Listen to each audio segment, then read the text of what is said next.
गाय को बनाते समय भगवान ने गाय से कहा कि तुम्हें अपनी पूरी जिंदगी मेहनत करके अपने बच्चों को पालना है और उन्हें दूध पिलाना है। इसके लिए मैं तुझे 60 साल की जिंदगी दे रहा हूँ। गाय बोली, भगवान 60 साल जीकर मैं क्या करूंगी, आप मुझे बस 20 साल की जिंदगी दे दीजिए।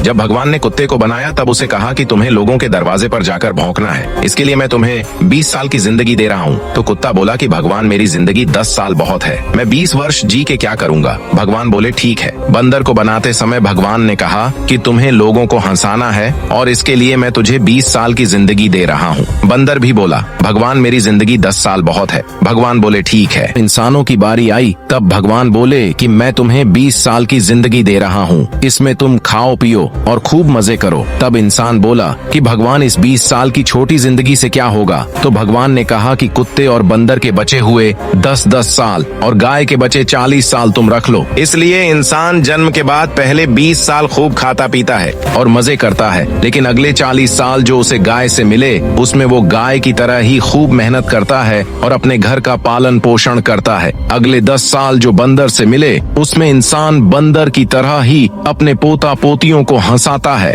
और लास्ट के 10 साल जो उसे कुत्ते से मिले उसमें इंसान बूढ़ा हो जाता है और दरवाजे पर पड़ा रहता है कुत्ते की तरह ही। कमेंट में हर हर महादेव जरूर लिखें।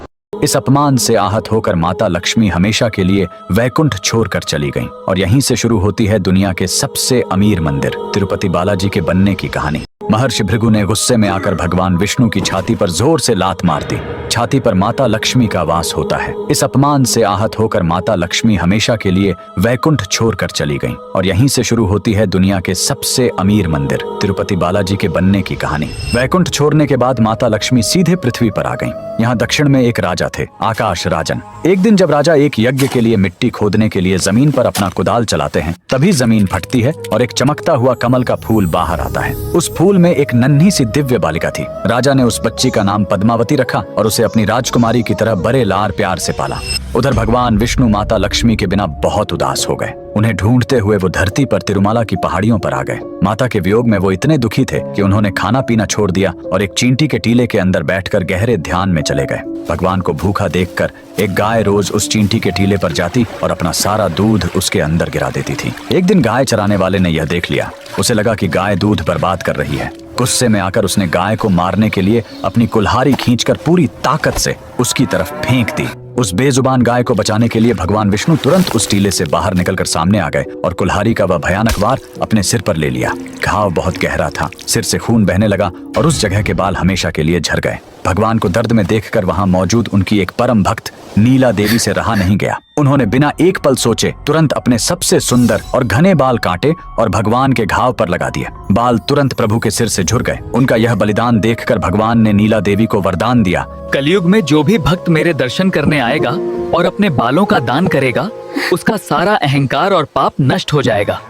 बाद में भगवान विष्णु जो धरती पर श्रीनिवास के रूप में रह रहे थे उनकी मुलाकात राजकुमारी पद्मावती से हुई और दोनों का विवाह तय हो गया। चूंकि पद्मावती एक बहुत बड़े राजा की बेटी थी इसलिए एक शाही शादी की जरूरत थी, लेकिन प्रभु के पास धन नहीं था। इसलिए भगवान श्रीनिवास ने धन के देवता कुबेर से एक बहुत बड़ा कर्ज लिया। कुबेर ने शर्त रखी कि कल युग के अंत तक भगवान को यह कर्ज ब्याज समेत चुकाना होगा। आज भगवान तिरुपति बालाजी उसी कर्ज को चुका रहे हैं। मंदिर में भक्त जो करोड़ों का धन और सोना दान करते हैं वो कुबेर का कर्ज चुकाने के लिए होता है, और जो महिलाएं और पुरुष अपना सिर मुंडवाते हैं वो नीला देवी के बलिदान का सम्मान करने और अपना अहंकार भगवान के चरणों में छोड़ने के लिए ऐसा करते हैं। अगर आप भी भगवान बालाजी के भक्त हैं कमेंट्स में लिखें गोविंदा गोविंदा। 1 साल से तीनों लोकों में भाग रहे हैं। ब्रह्मा से गिड़गिड़ाए, भगा दिया। शिव के चरण पकड़े, मना कर दिया। विष्णु ने कहा, जा मैं कुछ नहीं कर सकता। आखिर इन्होंने ऐसा क्या कर दिया?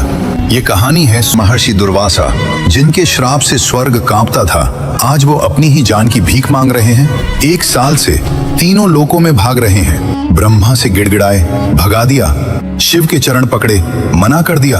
विष्णु ने कहा, जा मैं कुछ नहीं कर सकता। आखिर इन्होंने ऐसा क्या कर दिया?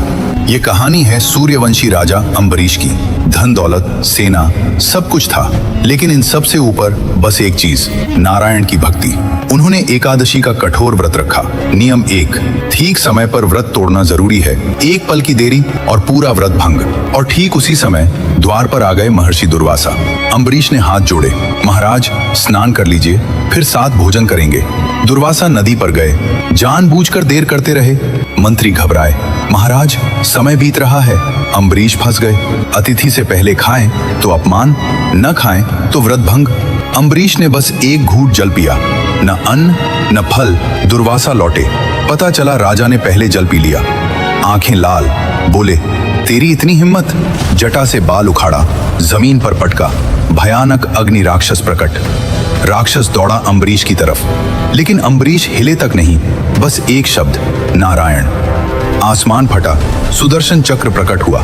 राक्षस एक झटके में भस्म। लेकिन रुकिए, असली खेल तो अब शुरू होने वाला था। सुदर्शन चक्र सीधा मुड़ा दुर्वासा की तरफ। दुर्वासा भागे ब्रह्मा के पास, बचाओ मुझे। ब्रह्मा बोले, ये नारायण का चक्र है, भाग यहाँ से। भागे शिव के पास, महादेव रक्षा। शिव बोले, मेरा त्रिशूल भी इसके आगे झुकता है, मैं असमर्थ हूँ। विष्णु ने कहा, जा, मैं कुछ नहीं कर सकता। आखिरकार थके हारे दुर्वासा लौटे और अम्बरीश के चरणों में गिर गए और चक्र शांत हो गया। कमेंट में लिखना न भूलें, जय श्री कृष्णा। बचाओ, कोई बचाओ मुझे।